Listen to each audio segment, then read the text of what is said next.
Welcome, everybody. I'm Wesley Abernatha. I am going to be your facilitator today. So, basically, what we want to talk about today is confidence and leadership. A lot of first time managers who feel solid on their work, but they're unsure when it comes to the people problem. So, real quick, how many here have had a moment, maybe even the last month, where you might have just doubted that you belong in the role?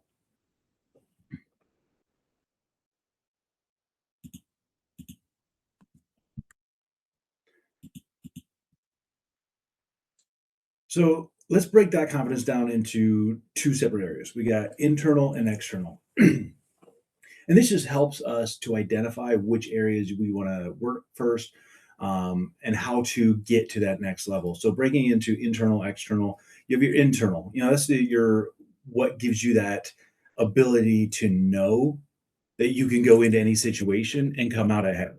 You can get dropped in on any team and know how to move them to the next level. Your external confidence is what people see. That's what people react to. That's your poise, it's your confidence factor, it's your the way you speak, it's your follow throughs. It's how you can remain calm under pressure. So those are the things that people recognize and can tell, your internal. You don't have to be rock solid at both. A lot of people are strong in one and they're a little shaky in the other. But that's the whole purpose of today. We're going to learn how to um, improve ourselves. So let's talk about what the structural gap is that most organizations create themselves. Everyone's seen it. You have that real smart individual that got promoted. And that's typically how it is. The person has a lot of technical skill. And I've seen this person get promoted and they've become great leaders. I'm not saying that, the cliche, oh, they're smart, but they can never be a leader. Anybody can be a leader. You just have to practice at it. So, a lot of people get promoted into these management roles. However, there's no actual training. No one takes them and shows them what to do. There's no how-to guides. It's just, whoop, now you have a team.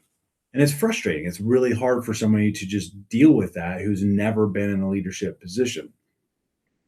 So getting put in this position and having doubt isn't a flaw. That's a normal human reaction. You should feel, oh my goodness. But so by the end of this, you're going to have a few practical ways to build up your confidence and to really be able to lead and not have that fake it till you make it confidence.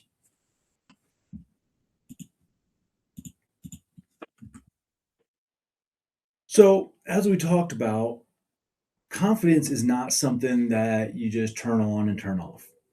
It's a skill. You build it just like anything else: soccer, football, business development, being a parent. Nothing just happens overnight. Confidence is the same way. You have to build it through repetitions. Um, and it's a lot of drives me nuts when I hear people say, "Oh, you either have it or you don't." And that's bullshit. Anybody can learn it. It is not something you either have or don't. It's not one of those leaders are born, not made. That's bullshit too. Leaders can be developed just like anybody can develop into anything. So, a lot of new trap for managers also think that they're supposed to have the right answer. And again, it's not the right path. You don't always have to have the right answer. It's knowing how to uh, guide the team without stumbling so much. So, um, a lot of ambiguity feels like a failure to a lot of individuals, and ambiguity is just part of a manager's job now. So, how do you deal and live in ambiguity and live in worlds that you haven't been? So, let's jump into how to practice some of this stuff. Well, first and foremost, there's same with anything in life. You either do it or you don't. Not doing it, avoiding it. So, confidence, the only way you're going to get this skill to increase and be better is to, like we saw, do it. You have to actually grow it. So, have those difficult conversations, have to make some real decisions, Own your mistakes in front of the team. Just avoiding things does not help build it, obviously. It just stalls it out. I'm teaching my kids soccer and how to juggle a soccer ball. And so when we go outside, do we practice and play with everything other than a soccer ball? No. We grab a soccer ball, we do some drills, we do some touches, we pass it back and forth. We even laugh if somebody makes a mistake, and we teach and coach each other and help each other get better. But we don't avoid the soccer ball. We don't avoid, oh man, I only got to 5 touches, so I'm not going to do it anymore. What if I get to six? Like, no, that's exactly what the point is. Keep practicing. So, um, start having those hard conversations. And as you have those hard conversations, you're going to have less hard conversations because your standards will be known and you won't have to keep having those hard conversations. It'll become easier and easier and easier. Uh, Making decisions. At first, you're going to have to decide, go right, go left, and you have to own those decisions. And as time goes on, the more decisions you make, the patterns will become clear. Your subordinates, your team will be able to start seeing, hey, this is the options that are typically chosen. So if we give these two options, your decision making will become a little bit more efficient and a little bit easier down the road. And then sometimes, I hate to break it to you, but we go right instead of left. And we should have gone left instead of right. Happens. Owning those mistakes out loud sends such a boost of confidence to where the team is really going to gravitate to that. They're going to understand, hey, this is a human being. They get the fact that they're not perfect. You don't always have the right answer. And that right there is where your subordinates they need to have a person that's confident enough to know they don't always know.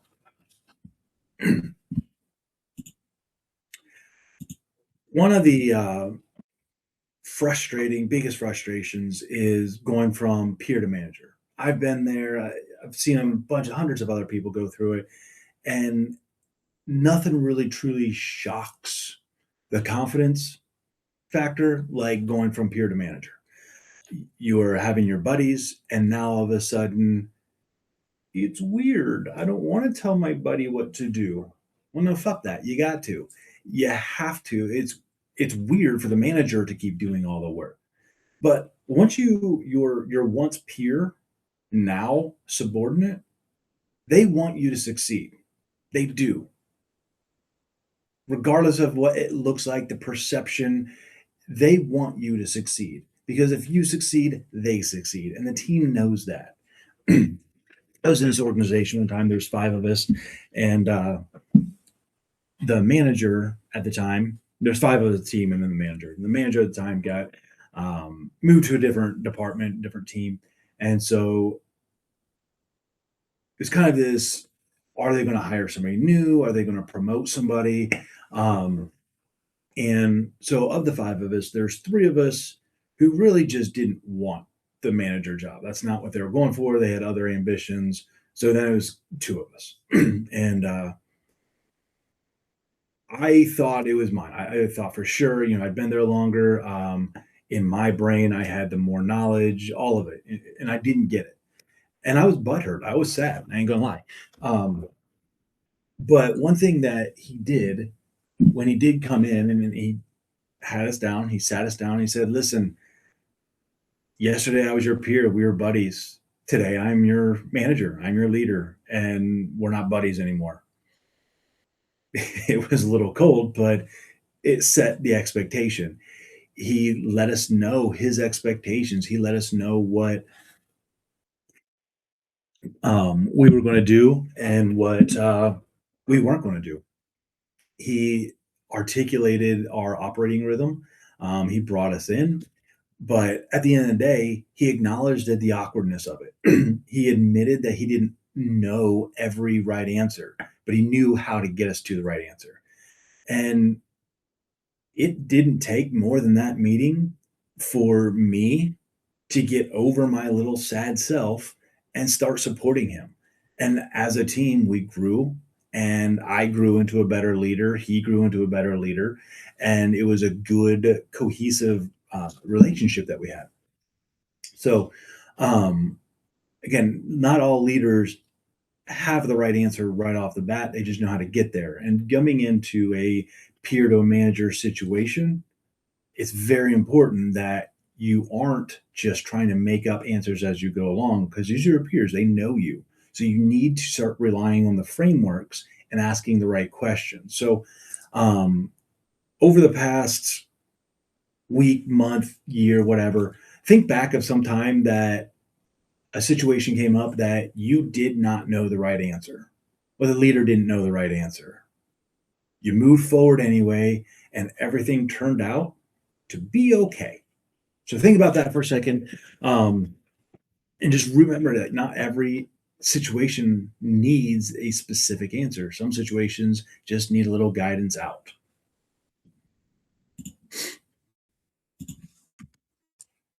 So, as we talked about confidence being a skill set that you have to practice, these here are 6 simple things that anyone can do.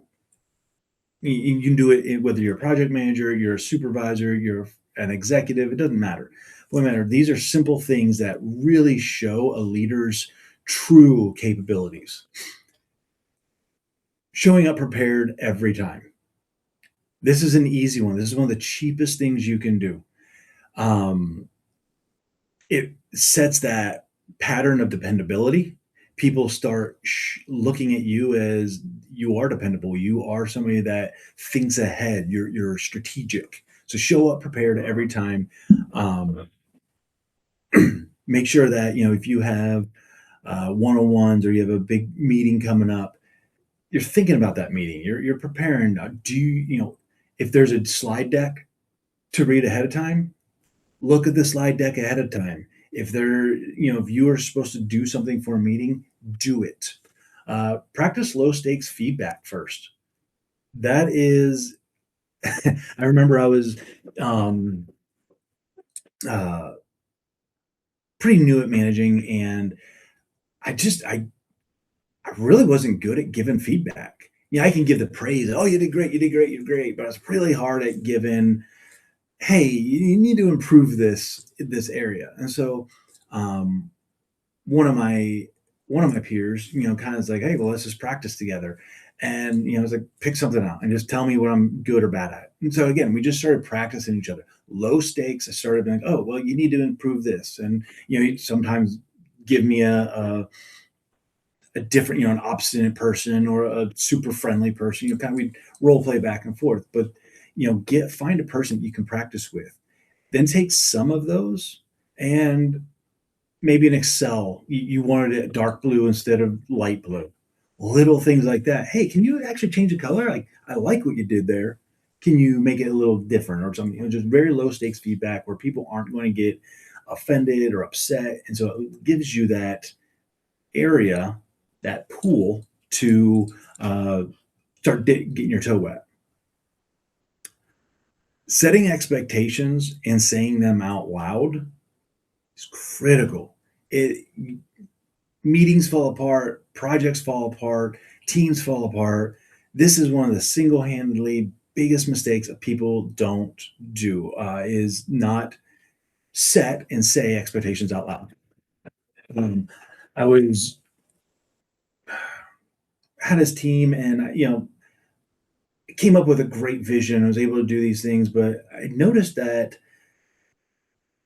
the team kept coming back when some of their deliverables, and they were just off. It was like consistently off. But I couldn't figure out why it was off. It wasn't like they were doing anything wrong, just wasn't what I wanted. And it turned out, I don't know if you guys know this or not, but people can't read your head. So, what I, one of my wonderful employees told me, uh, what are they missing?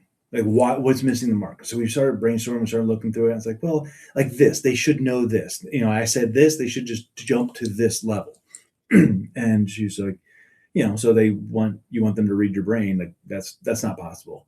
And I go, what is those frameworks that you always tell us? And so we went back to the SMART goal. Okay, well, let's make them smart. So I was able to tell the team, hey, this is something that I know I've noticed a lot of you are doing the expectations, you're delivering the results, and they're not quite to standard. So I'm going to start delivering all of our expectations in this framework. If you do not hear this framework clearly articulated, it is on you to push back. Hey, there is no time frame here. Hey, that's not very specific. It gave the team an allowability or the platform to say, hey, my manager might not always have the right answer. He has his fault, but I can help him get better. And you know what? They did. They all did. And it got to a point where they didn't have to keep saying it because I started talking in that pattern because I was able to set a repeated practice.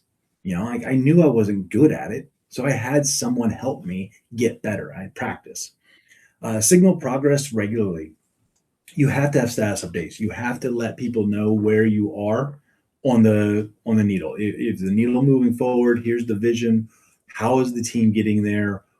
Where are we going? Are we in red? Are we green? Are we yellow? They need to know. You need to be transparent, and you need to do it regularly too. Um,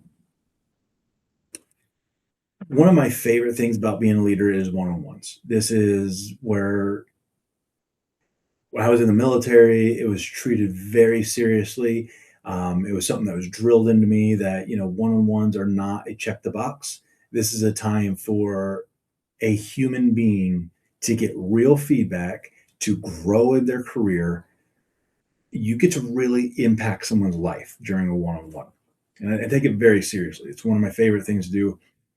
And I have so many frameworks for one on ones that depending we kind of mix and match depending on the person. But point is, this is a skill set that I know I'm confident at because I know coming up, I know I have two or three one on ones coming up this week. I'm going to start reading each one of those people. I'm going to start looking at them. I'm going to start thinking back on the past week or since the last time we talked. I'm going to look at our task items. I'm going to look at our start, stop, continues. I'm going to look at our what were the goals, and I'm going to start trying to listen throughout the week to hear if I can't pick up anything that's we can add into those one on ones. So that way, when we do have the one on ones, they are getting an actual this is where you are good. This is your strengths. This is some weaknesses that you need to address. These are some opportunities that you can leverage. And this is some shit you got to watch out for. Putting that in together into, whatever the frameworks are allows them to really grow. It allows them to look at you as a person who gives a shit. And that is so important. People need to know that they're cared about. And the sixth one here is fail fast, fail forward, and own it. So I was at this company, and we were an innovation data company, and came up with all sorts. It was one of those like really cool, like everything was white walls, and you could write on the wall, and it was one of those cool places. But anyway, the vice president there, fail fast, fail forward. That's all he said, always over, over, over, over, and that's what we did. We would come out with big products, big ideas, and some of them worked, some of them didn't. Things that worked, we figured out what worked well with it and copied it over. And again, we were able to replicate those things, but failing fast, failing forward, and when you do make a mistake, owning it.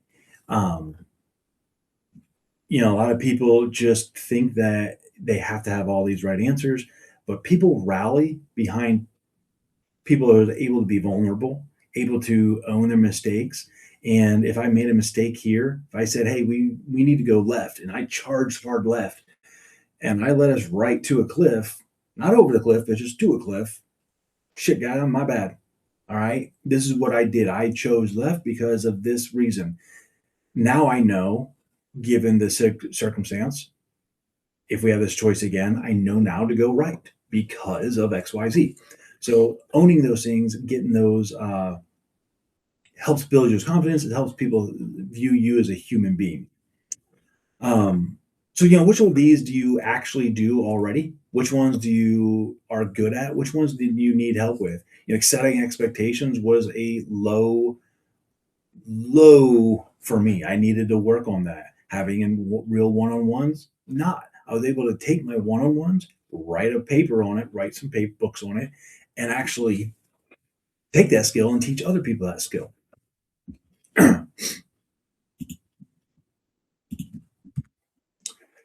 So again, you come with people, you get in a situation where you feel like a fraud.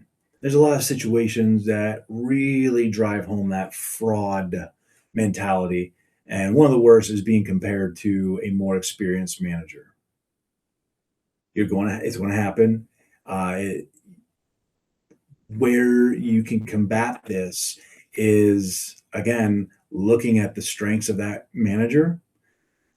Now you have some opportunities to get to. You know, you have something to work for. Managing someone who used to be a peer, again, very challenging. It really makes you feel like, oh, why did I get ahead? Why didn't this person get promoted?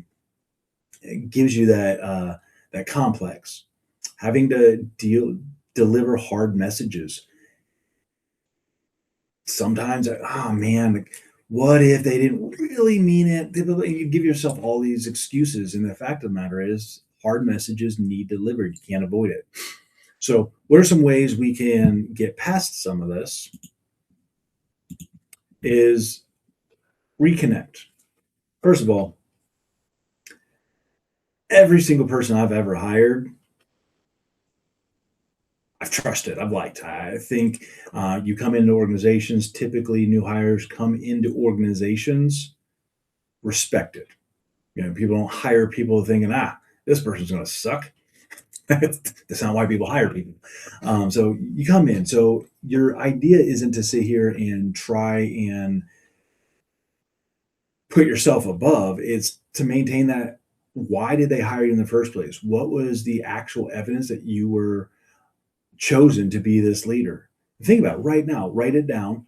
What if you were to ask your boss, your leader, one of your subordinates, somebody on your team, what makes you you? What makes you? What's your strength? Write that down and reconnect with that. Let yourself know, hey, I am good at this. I know for a fact I can get dropped off in any situation and create a organized path forward. I know that beyond a shadow of doubt. I know I can have these great one-on-ones, whatever the case is.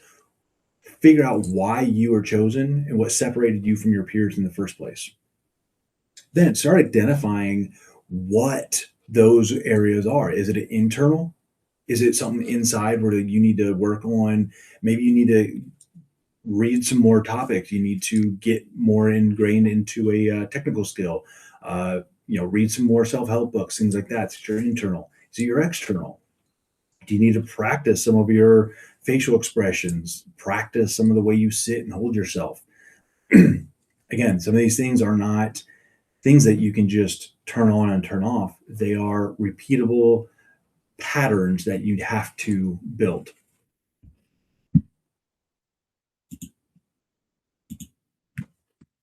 So, with closing this, um, confidence is a skill that you can build, and so I want you to pick some of those actions today. Six quick wins, and start trying. Just do one of them. Try to do all six if you can, but do one. Start practicing it over and over. The more you practice it, the better it'll be. Um, so and be the leader. If you hear people um, bad mouthing or whatever, stop that. Make sure you are the leader that has the ethics and standards to rise above, and you're keeping your mission and you're keeping your organization moving forward. So, pick one of those actions this week. Do it. Let us know how it worked out for you. Let us know what um, you need help with. And it was great. I'll talk to you all later.